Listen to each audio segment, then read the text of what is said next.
Bonjour et bienvenue sur la classe confinée de Madame André. Je vous propose de retrouver l'un des livres de la sélection Livre mon ami. Il s'agit de Megumi et le fantôme. C'est un roman écrit par Eric Senabre. Ce roman est absolument étonnant puisqu'il raconte l'histoire de Megumi, une jeune fille qui est japonaise et qui se retrouve en Irlande parce qu'elle a un ancêtre irlandais. Et en fait, elle rencontre le fantôme de son arrière-arrière-grand-père ou arrière-arrière-arrière-arrière-grand-père. Toujours est-il qu'elle le ramène au Japon et là, c'est toute une aventure pour essayer de délivrer son aïeul, essayer de faire en sorte qu'il puisse reposer en paix, puisqu'il y est arrivé une sombre aventure qui fait qu'il ne peut pas quitter le monde des vivants.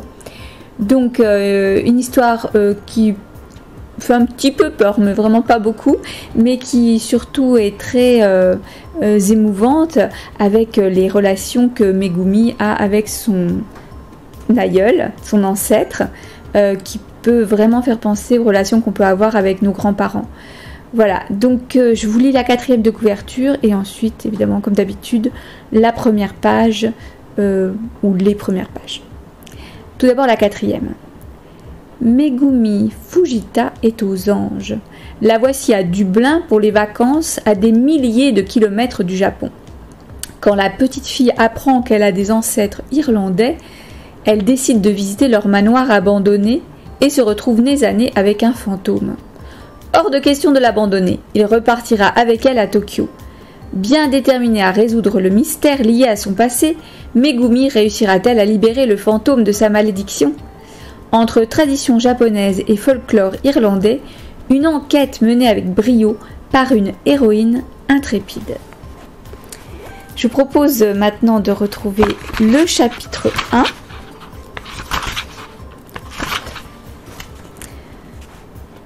Ce matin de mai 1985, la petite Megumi Fujita avait l'impression de vivre un songe.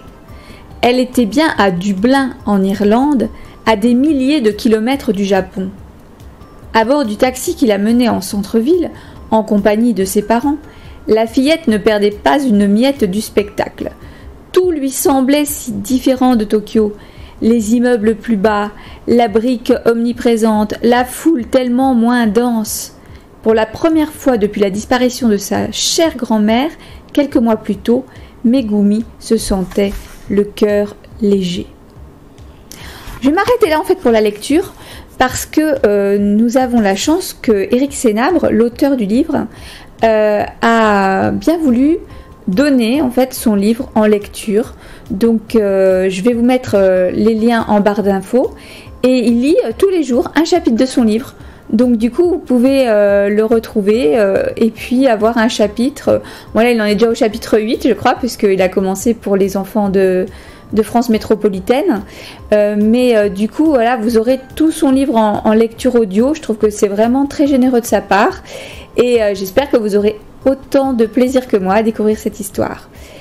Et je vous dis à bientôt pour une prochaine vidéo.